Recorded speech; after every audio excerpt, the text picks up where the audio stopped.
Welcome to The Explainer. Today, we're tackling something that literally shapes the modern world around us, concrete. But look, we aren't just talking about mixing sand, water, and cement here. We're breaking down the rigorous 12-step concrete quality control process. You've got to think of this not just as a compliance checklist, but as a high-stakes, chronological mission to prevent structural failure. Every single building, bridge, and foundation out there absolutely relies on this exacting methodology.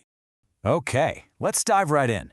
To make this massive topic digestible, we've grouped these 12 micro steps into 5 distinct macro phases. We've got Phase 1, before the build begins. Phase 2, pre-installation and formwork. Phase 3 is our rebar deep dive. Phase 4 is the concrete pour itself. And Phase 5 wraps it up with deficiencies, docks, and safety. Boom, that's our clear, logical blueprint for the explainer today. So, Phase 1. Before the build begins. This is all about setting the baseline. This is the foundational phase, where we set the standards and verify every single material before a single drop of concrete ever hits the site. Look, to understand quality control, you first have to know the rule book, right? Across North America, we rely on some incredibly strict structural codes. Up in Canada, the CSA sets the standard for materials, design, and reinforcing steel. Down in the US, the ACI governs the rules for structural concrete and tolerances.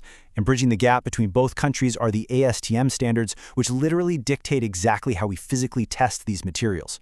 These aren't just polite suggestions, folks. They are the undeniable laws of the job site. And that brings us to Step 1, document control. I absolutely love this quote from the source material. Never build from old drawings. I mean, it hits the nail on the head. Document control is your ultimate foundation of quality. Before you execute anything, you need the absolute latest IFC drawings, that's issued for construction, of course. You need current shop drawings, you've got to track revisions, verify RFI statuses, and check those approved submittals. Think about it. If your inspection test plan, your ITP, is based on outdated material certs, your entire pour is basically compromised before it even starts. No way around it. And all that rigorous documentation leads us straight into Step 2, Material QC. Before execution, we absolutely have to verify what's actually arriving on site. And this brilliantly illustrates the divide.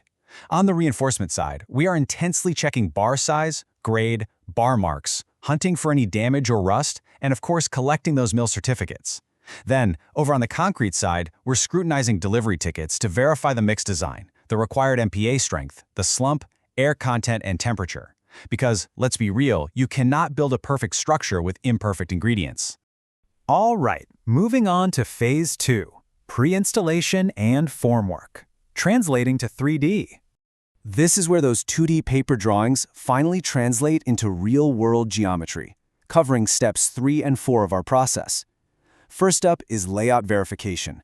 You've got to establish survey control, verifying dimensions, elevations, grid lines, and alignment. And once that layout is dead-on perfect, we move to formwork inspection.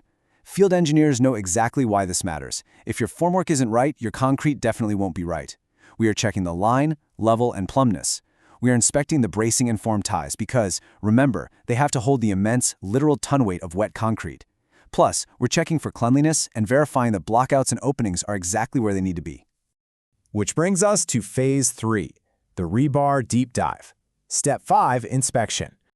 Now, I want to just slow down the pace here for a second, because we've officially arrived at Step 5. Now, what's really interesting about this is that out of all 12 steps we're talking about today, rebar inspection is explicitly labeled by the source as the most important step in the entire process. Reinforcing steel requires the most intense, unforgiving scrutiny to ensure the structural integrity of the final product. It's a real game changer. Because it's so incredibly critical, the rebar QC checklist is massive. We're talking 20 points long. Let's look at the first half here, which deals heavily with the physical specs. First, we're checking the exact bar size against the drawings. Then, we're meticulously measuring lap splices and development lengths to make sure the structural load transfers correctly from one bar to the next. We're checking hook details, mechanical splices, and verifying that there are absolutely no missing, alternate, or incorrectly added bars.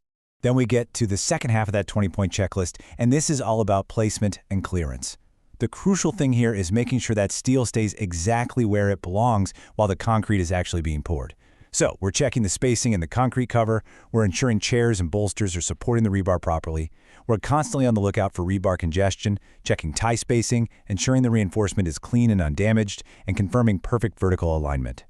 Oh, and we definitely have to watch out for any embed conflicts for sure. Speaking of embeds, that brings us right to step 6, Embedded Items QC. Before that concrete truck ever arrives, everything that needs to live permanently inside that wall or slab has got to be secured.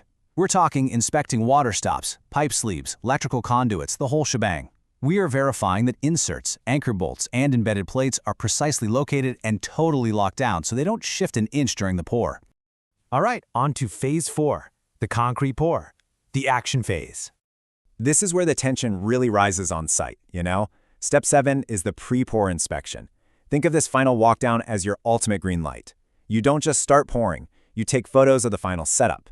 You ensure every single identified deficiency has been fully corrected. You have to get that official engineer release and QC approval. You're also verifying access, making sure curing prep is done, and crucially, confirming vibrator availability. Because if you don't have vibrators ready to consolidate that concrete, you're basically setting yourself up for failure. Then, once the trucks actually roll up, we hit step 8, Concrete Placement QC. And this step has a fascinating dual nature. On one hand, we've got active testing, checking the slump, air content, and temperature of the wet concrete, all while casting cylinders for future strength tests. But at the exact same time, we've got execution monitoring. We're actively watching the placement sequence, making sure proper vibration is happening, checking for material segregation, monitoring the finish, and making absolutely sure we avoid cold joints. It is literally a highly choreographed dance.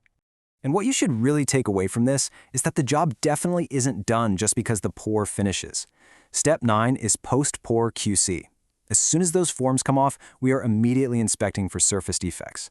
We're hunting for honeycombing, where the concrete maybe didn't consolidate around the rebar. We're monitoring for cracks, checking the curing status, reviewing the strength testing results from those cylinders we cast earlier, and identifying any necessary repair items. Finally, phase 5, deficiencies, docks, and safety, managing the aftermath. Let's move to step 10 and see how this all builds together. This is where we see how errors are systematically managed and how the whole process is legally documented. In construction, things are gonna go wrong, right? But a robust QC program relies on the deficiency management cycle. It's this perfect closed-loop system. First, you identify the deficiency. Second, you record it. Third, you notify the supervisor. Fourth, the issue is corrected. Fifth, you re-inspect the work. And only then, step 6, do you actually close the deficiency. Every single error has to be tracked and rectified through this exact loop before moving forward. And all of that tracking naturally leads us to step 11, documentation. Look, in the world of construction, if it isn't documented, it didn't happen. The paper trail is your only actual proof of quality. We rely on extensive photos, daily inspection records, and concrete reports. But even more critically, we maintain strict deficiency logs and non-conformance reports, or NCRs. These documents are honestly the unsung heroes of construction management. They are what prove that those standards we talked about at the very beginning were actually met in reality. And finally, we reach step 12, safety interface with QC. Now, you absolutely cannot separate technical quality from human safety. Think about it for a second. How on earth can an inspector thoroughly check the rebar inside a massive column if they don't have safe access? Housekeeping, fall protection awareness, and elevated work safety are intrinsically linked to successful QC. If the site is a complete mess, or if hazard reporting is getting ignored, well, your quality inspections will suffer and the final structure will be compromised. Simple as that. Which leaves us with this final thought. We've traced the anatomy of a perfect pour through the codes, the rebar, the wet concrete, and all that paperwork. But ultimately, it all comes down to execution on the ground. So ask yourself, is your site truly safe, flawlessly documented, and ready to withstand the test of time? Because perfect concrete isn't just a happy accident. It is born from the relentless integration of rigorous quality control and uncompromising safety. Thanks for joining me on this explainer, and I'll catch you next time.